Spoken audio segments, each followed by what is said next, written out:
Hello trainees, आज आपण शिकणार आहोत ॲडी बद्दल। या व्हिडिओची उद्दिष्टे आहेत ॲडी मॉडेल ऑफ इन्स्ट्रक्शन समजणे, ॲडव्हांटेजेस ऑफ ॲडी मॉडेल सांगता येणे, ॲडी मॉडेल ऑफ इन्स्ट्रक्शन समजावून देणे।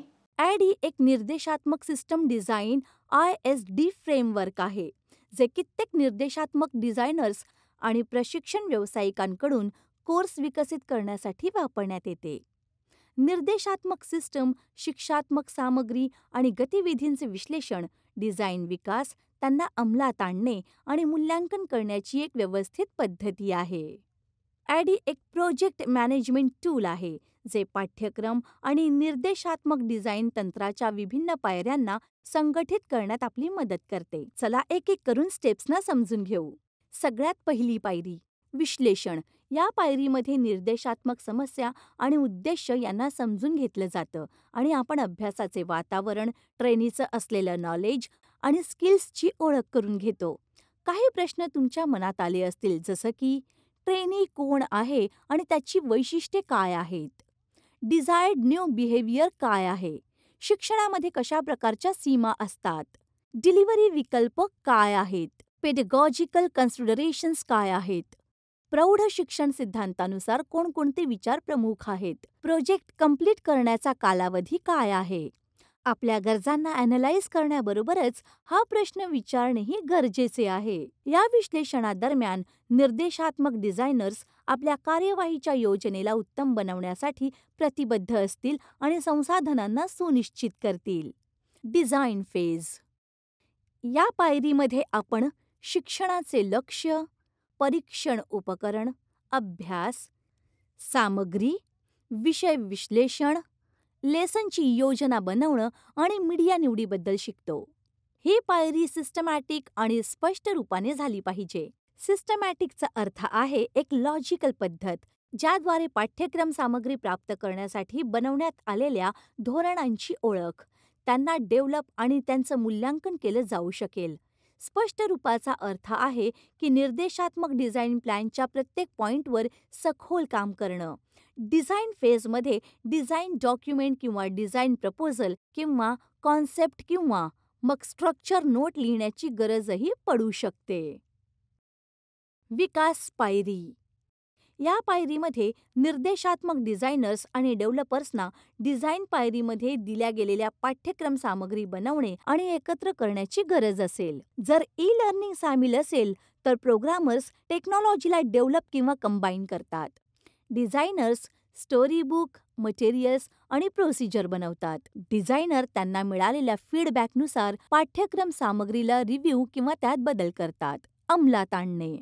या पायरीमध्ये आपण इन्स्ट्रक्टर्स आणि लर्नर्ससाठी प्रक्रिया डेव्हलप करतो। इन्स्ट्रक्टर्स पाठ्यक्रम, शिक्षणाचा परिणाम, वितरणाची पद्धत आणि परीक्षण प्रक्रियांवर कार्य करतात। लर्नर्सची तयारी। लर्नर्सच्या तयारीमध्ये त्यांना नवे टूल्स, सॉफ्टवेअर आणि हार्डवेअरचं प्रशिक्षण दिलं जातं आणि ट्रेनी रजिस्ट्रेशन केलं जातं। अंमलात आणणे। या पायरीमध्ये डिझाईनचं परीक्षण सामील आहे। मूल्यांकन पायरी। या पायरीमध्ये 2 बाजू असतात, सृजनात्मक आणि सारांशात्मक। सृजनात्मक मूल्यांकन ॲडी प्रक्रियेच्या प्रत्येक चरणामध्ये असतो, तर सारांशात्मक मूल्यांकन त्यांच्या पाठ्यक्रमाच्या शेवटी केलं जातं। डोनाल्ड कर्कपॅट्रिकच्या 4 स्तरांचं मूल्यांकन सहसा ॲडी प्रक्रियेच्या या पायरीत केलं जातं। या पायऱ्या कधीकधी ओव्हरलॅप करू शकतात आणि एकमेकांशी मिळते-जुळते असतात। वास्तविक हे एक प्रभावी आणि कुशल शिक्षण विकसित करण्यासाठी एक परिवर्तनशील, अनुकूल दिशानिर्देश प्रदान करतात। सॅम्पल टास्क्स, सॅम्पल आउटपुट, विश्लेषण। काय शिकायचं ते सांगण्याची प्रक्रिया, लर्नर प्रोफाईल, समस्या ओळखणे आणि कार्य विश्लेषण। Learner profile. अडथळ्यांबद्दल सांगणं, आवश्यकता आणि समस्याचे विवरण। कार्य विश्लेषण। डिझाईन। कसं शिकवलं जाणार आहे हा निर्णय घेण्याची प्रक्रिया। लिखित उद्देश्य। परीक्षण विषयांना डेव्हलप करणं, निर्देशक योजना, संसाधनांची ओळख, मोजण्यायोग्य उद्देश, निर्देशात्मक रणनीती, प्रोटोटाइप निर्देशिका। विकास। लेखन आणि सामग्रीच्या उत्पादनाची प्रक्रिया, निर्मात्यांसोबत काम, वर्कबुक, फ्लो चार्ट प्रोग्रामचा विकास, स्टोरी बोर्ड, स्क्रिप्ट, एक्सरसाइजेस, कम्प्युटरद्वारे मिळालेल्या इन्स्ट्रक्शन्स, अंमलात आणणे, परियोजनेला वास्तविक जगात स्थापित करण्याची प्रक्रिया, प्रशिक्षक प्रशिक्षण, प्रयोग, ट्रेनी कमेंट्स, डेटा, मूल्यांकन, निर्देश योग्य आहे की नाही हे ओळखण्याची प्रक्रिया, टाइम डेटा रेकॉर्ड करणे, परीक्षण परिणामांची व्याख्या, गतिविधींचं संशोधन, शिफारस, संशोधित प्रोटोटाइप्स. चला तर पटकन आपण जे शिकलो आहोत ते थोडक्यात पाहूया.